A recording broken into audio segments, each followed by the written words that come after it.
Before the first question, I want to just acknowledge former star Rick Bowness retiring today.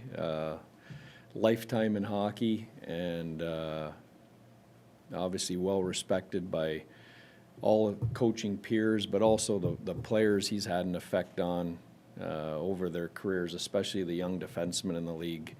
You know, it's a who's list of the last 20 years. So great career, and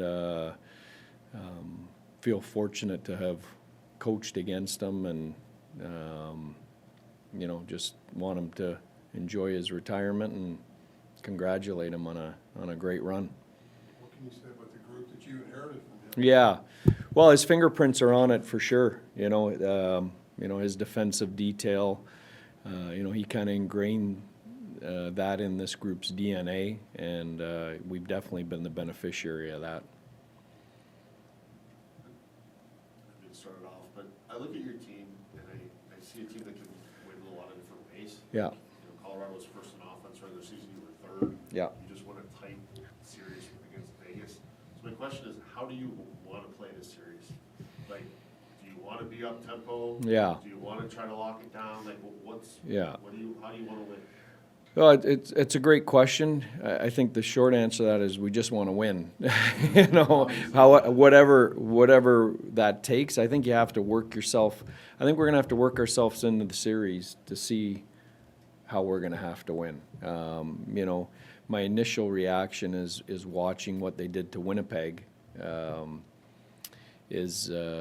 know, I don't think we want to get into a track meet with Nathan McKinnon and Rantanen and Nikushkin and Makar and Taves and Gerard and, you know, that group. So, you know, at the same time, you know, I think you know, we're not gonna sit and try and defend the entire series. I think we've got other layers to our game. You know, we want to put some pressure on their group defensively too.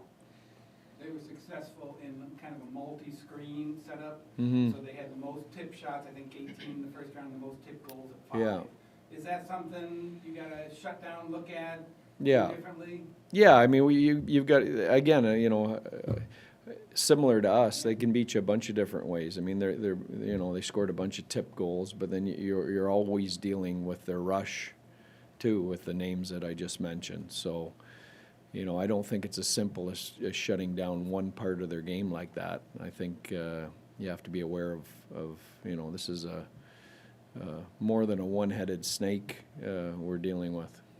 Interesting. Interesting. You mentioned the not just sitting back and letting them rush at you.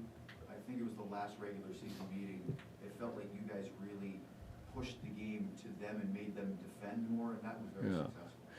Yeah, I mean, that's a part of it for sure. I think the regular season games, I think, you know, have really limited meaning, you know, but that's definitely an aspect of what we want to do, and it always has been. I mean, your best defense is when the puck's 200 feet from your net, so that's going to be a part of it.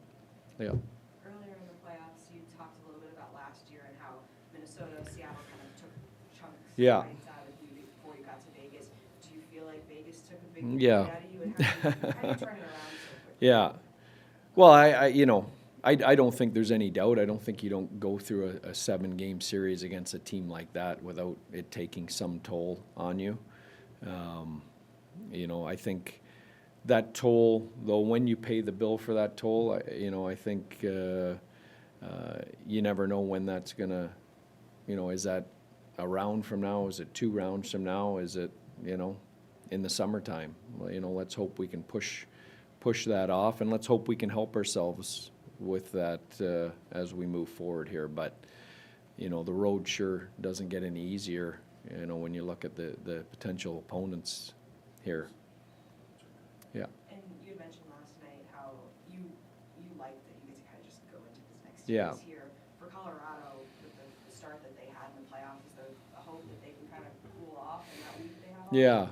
Well, yeah, I mean, there's always a hope that that you get a little bit stale practicing. I think we've been in that spot before.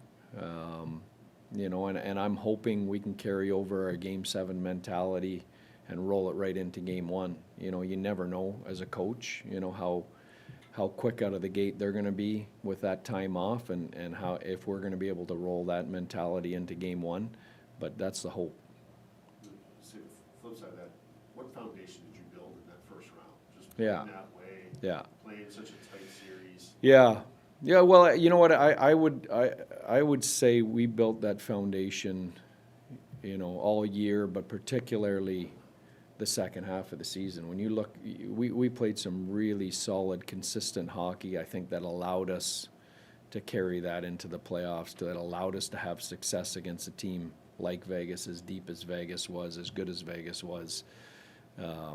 You know, I think that wasn't something we just turned on. I think that was something that, you know, had become part of our DNA the second half of the year, because we really played solid. I mean, other than maybe a second period in one of the early games in the series, and Game 6, where I thought we weren't as sharp as we could have been.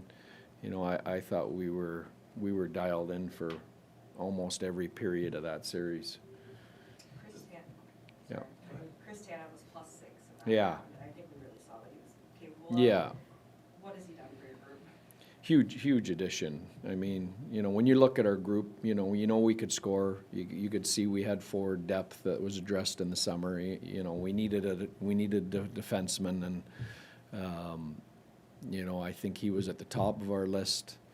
You know, Jim dialed in on him, one, because of his fit in the dressing room and as a person, but two, also what you're seeing on the ice. I mean, he's dramatically impacted our group, and you know, both defensively and offensively. I mean, everyone talks about him defensively, but you know, he's got poise with the puck. He makes a great first pass, makes a great outlet pass, uses his feet on breakouts. You know, he really starts a lot of stuff for us too, on the offensive part.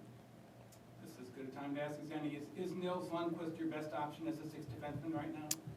I mean, I understand why you Yeah. have him out there, because he probably is your best option. Yeah, probably. I mean, you know, I think those are conversations we have every day, and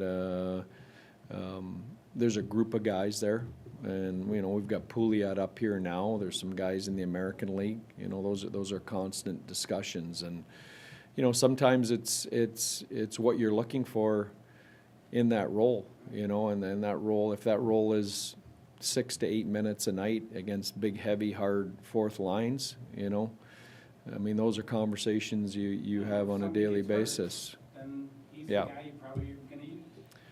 Yeah. So then the follow-up becomes, how does he rebound from that game and the mistake he made? Yeah. I mean, that's part about being a pro. You know, the group picks them up. You got to dust yourself off and get back out there. There's mistakes made on every shift of every game. So it's not an easy spot to be in. And, you know, you got to have mental toughness, and you got to be able to have a short memory and be prepared for the next opportunity. And then make the most of that opportunity and try and build some confidence and trust from there. So not an easy spot to be in, but you know what, this isn't training camp. You're playing the Stanley Cup champion, and now you're playing, you know, the Colorado Avalanche, which you know was the year before Stanley Cup champion. So, you know, it's a gauntlet of great teams, and there's nowhere to hide. Well, and he's got teammates, I think, who've done the same thing. Delaney, Yeah. You know, or Yeah. other guys like that who, you know. That's right. Yeah. But he can see right there's other people who've done this. Yeah. Pete, one of the startling numbers is you just got to a 7-game series with Joe Pavelski not having a single point. Yeah. Especially when you look at his history and what he did last year in the playoffs. What do you see? Yeah. Joe, hadn't come to him? Yeah. No, you know what? I'm not worried about it. I heard Bruce Cassidy speak about Jonathan Marchessault last year, and I think he went, you know, the first 8 games of the playoffs without a goal, and then won the Conn Smythe. You know, and I'm not saying Joe's going to do that, but I have zero concern that Joe's fingerprints are going to be on our playoffs before this is said and done, regardless of what the stat lines say. And they already are, you know, in all the other things he does, both in the dressing room and all the little intangibles on the ice. I think obviously we talked about, he's been so good late in the season and Yeah. in the series. The challenge, I mean, obviously you've seen him grow, you've seen him in the playoffs, just him being prepared for this challenge with such a high scoring team. Yeah. Yeah, you know what, I think the third period overtime numbers, you know, show what we already knew here. You know, he's a rise to the occasion guy. You know, he recognizes the big moments, the important times of a series, of a game, and he finds another level for us, regardless of what's happened before or what the series is at. And you know, I thought he did that exactly what we thought he would do in that first round. I confess I haven't poured into it yet, but have lethal power play, you don't take a lot of penalties. Yeah. Is that how it's played out in the regular season in your matchups? Like, is that Yeah, that you have?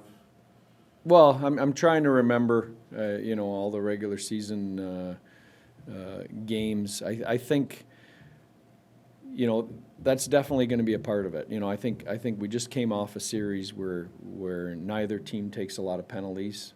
Vegas and us, we both defend without taking penalties.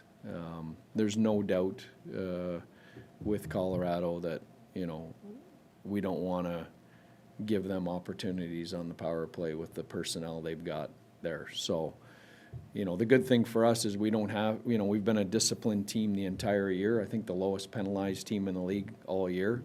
So it's not like we have to change our DNA or how we play in order to do that. You know, we should be able to carry that over. We just did it against a real physical Vegas team for 7 games and stayed out of the box. So, you know, I don't anticipate that's going to be an issue.